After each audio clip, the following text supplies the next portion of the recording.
Hello everybody, welcome to WhatCulture Gaming. I'm Scott, joined by Josh. Hello, Scott. Josh, my friend, we've already reported on this thing twice, once in a piece of news the other day and again in a long-form podcast, but there's more things a-brewing with the webhead on PS4. Yes, there is, because, every single time we think we've got to the end of the story, a new little detail comes out or a new promotion related to the Avengers, because obviously a lot of people are kind of a little bit confused right now as to why this has happened. Was this always in the works? Was it a last-minute thing? Does Sony own Spider-Man? How come they have so much say over where the character appears? And we're kind of essentially going to unpack all of this today, because there's a few little bits and bobs to get to, but first off, I kind of want to look at the sales, and this was picked up on Reddit, like immediately after the announcement came out that Spider-Man was going to be exclusive to the PlayStation 4 edition, at least on Amazon UK. That resulted in a huge boost to pre-orders for the game. Okay. The regular edition, according to this report, the regular edition saw a 188% boost in sales, and it jumped from rank 26 to rank 9, whereas the deluxe edition jumped 133% in sales and jumped from rank 317 to 136 in the charts. And obviously, there are other factors at play. There's the fact that, in general, the Avengers has got a lot more publicity this week. We're getting close to launch, but I don't think it is any kind of, coincidence I don't think it's the war that you table have. stuff. Yeah, exactly. Yeah. Like you have this announcement, and then immediately you kind of see this boost in sales. And like I said, it's correlation, not causation, but they are too closely linked to completely ignore it. It's kind of, we briefly touched upon it in the other news video today, but I guess we can go into more depth on it now. But it's the idea that, this caused an absolute crap storm online. Everyone was kind of kicking off. We were all having debates over whether this was a good thing, if it was a bad thing, if Sony was essentially, holding the character to ransom. But at the end of the day, like we were saying, they're looking at business, they're looking at sales, they're looking at the percentage of, the software that they can, take off the top and stuff. In the PlayStation 4 sales have boosted, partly in response to what they've done. So I don't think it's going to make them back down anytime soon, for better or worse. The thing you said about correlation versus causation, I would be in 100% causality. I mean, for me, this is literally like PS4. Spider-Man on PS4 is like the highest selling PS4 game in like the US, on the northern US. So it's just in North America. That's the phrase that I wanted. The northern US isn't a thing. North America is what I meant.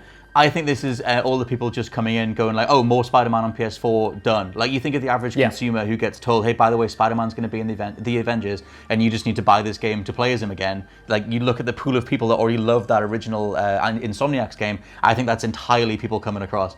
And it was always one hell of a get. Like, as soon as they announced that it was going to be happening, I was like, oh my God, that's a hell of a win on Sony's part. Not to encourage, platform-specific stuff from multi-platform games, but it's one hell of a get. The thing that always has to be pointed out, in all the sort of backlash to it, and oh my God, it's such a horrible move and it's very anti-consumer. It is anti-consumer if you're on the Xbox side, or if you're anywhere other than being a PlayStation owner, because that's all they care about. Companies don't care about you. Like, they don't care at all. They just want to get specific deals to make you buy the product that they're shipping. I never think of it more than that. So I'm like, that's a hell of a boon to your bow, your strings. You've got a hell of a nice string there. That's a hell of a nice bow. But that's all they're doing. They're building bows, mate. No, it's true. It sucks. Saying. It sucks to say out loud, and it's hard to kind of like parse it, because on the one hand, if you do look at it from a pure business perspective, it does work. But as kind of like a fan, I always put myself in the shoes, having been there at one point or the other, being at the opposite end of these exclusivity deals, it does suck. It absolutely sucks, especially if you can't buy a PlayStation, which a lot of people can't, or don't even want to, just for one game, because who wants to buy another console for a multi-platform game that they can already own just to play as one extra character who arguably should already be in that game. But, like you said, if you are a PlayStation owner and you are very much on the side of, PlayStation, you buy into that brand. I think we talked last week about how you tie your identity to something. Like, you see this as a big win. It's like, yes, our team has Spider-Man, so I'm definitely going to get that game now. It's more of a reason to stay loyal to the brand, which can be incredibly, incredibly insidious, but ultimately, sadly, or, well, I guess not sadly, is shifting copies and is working for them. Like, I don't want to see them, like we've talked about exclusives so many times before, and I feel like, you know, when it comes to first party stuff, even second party stuff that might not get made otherwise, I'm totally all for it. I think it, you know, furthers and boldens kind of, you know, the types of games that you get on the market. You get, you know, games that don't stagnate, you get games that otherwise wouldn't have been made. But it just rubs me the wrong way when you do see multi-platform games like this. It just kind of like get carved up and served to other different companies, because this isn't the end of Sony's exclusivity deal with the Avengers. They've also got, they announced community challenges, which are going to be exclusive to the PlayStation ecosystem, and they're going to have access, 30-day exclusive access to certain legendary cosmetics as they're revealed. So it's not just one character anymore, it's also some challenges and a handful of cosmetics. They're just trying to, even though this is a third-party multi-platform game, they're trying to get every single bit of the pie that they possibly can, any scraps off the table, to kind of make their side of it look a bit better, have a few more I don't know, garnishes on it, I guess, if we're keeping with this we've had bows, we've had garnishes, we've had boots, left, right, and center. It's like, yeah, so now it's a character, then it's just like a few challenges, a few cosmetics and stuff, and it's kind of like, when does it end? When does it end? Why would I even buy the Xbox version now? Because I am getting an inferior version, you know what I mean? Because this content isn't going to be available to me, or I'm going to have to wait around for it just because I have another machine. Well, a massive part of this, and it's the part that like I said, I get that it's one of the best business moves that they can do, is Sony really, really wants Spider-Man to be associated with their brand, to be associated with PlayStation. And something like this, like one of the things I tweeted out after we found, after we did the initial news on it, was what you said at the beginning. It's like, was Spider-Man always multi-platform, and then Sony swooped in and said, actually, we're going to have that for ourselves? Or were they the ones instigating this to make sure that they locked Spider-Man down on their platform? Because, you know, the reality of making character models and environments and all the different development work that needs to go into that, with an early 2021 release date, assumedly he's been in the works for way longer than this announcement, and they're not just starting development on Spider-Man content now. If Sony's got on the on the phone and just said, hey, we want some Spider-Man missions, so that's almost a little bit more insidious. But Sony really, like I said, they really want Spider-Man to be associated with them, and they'll do anything to make sure that's the case. That whole deal that they made with Marvel, it was originally back in 1998 when Marvel sold off a whole bunch of their IPs. It was amended in 2015 and then amended again in 2019, and we don't know the specifics of the deal in 2019 other than Sony get final say on Spider-Man's use in movies, but nothing to do with how he is in games, hence why Spidey is in the Lego games and he is in Marvel Ultimate Alliance 3. But in this case, Sony clearly got in touch with Square Enix, and it would have been Square Enix, to sort some sort of exclusivity deal out separate from their Marvel deal. It was just there's the whole thing on the Crystal Dynamics side where Scott Amos has been trying to clarify what's been going on. I think he's the head of Crystal Dynamics, and his sort of general statement was, well, they just sort of talked around that existing partnership and, you know, pretty much just said like, well, that's what Sony wants. They want to have Spider-Man associated with them.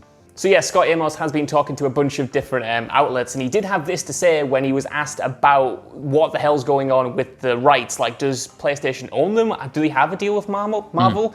And he said, quote, "When it comes down to choices to where and what Spider-Man can be, that's a relationship question that PlayStation absolutely has the rights to. That, as you guys know, with Sony's ownership there and Marvel with Sony saying, hey, this is something we can do, this is something we can do on this platform." Right, the end of that quote just makes no sense to me, but the first part where he's saying about, you know, this is something Sony absolutely owns the rights to, this is something PlayStation owns the rights to. I wonder if they did kind of have some, maybe even if it was just a gentleman's agreement when they renegotiated the deal for Spider-Man in the MCU to say like, look, yeah, we'll continue this, we'll compromise on here, but can we have say over what happens with the gaming version of Spider-Man? Because even though you are right in that Spidey, since Insomniac's version has shown up in the Lego games and Ultimate Alliance, I think they were released before the revised deal, before we had the big fallout between the two companies. So something might have happened since then.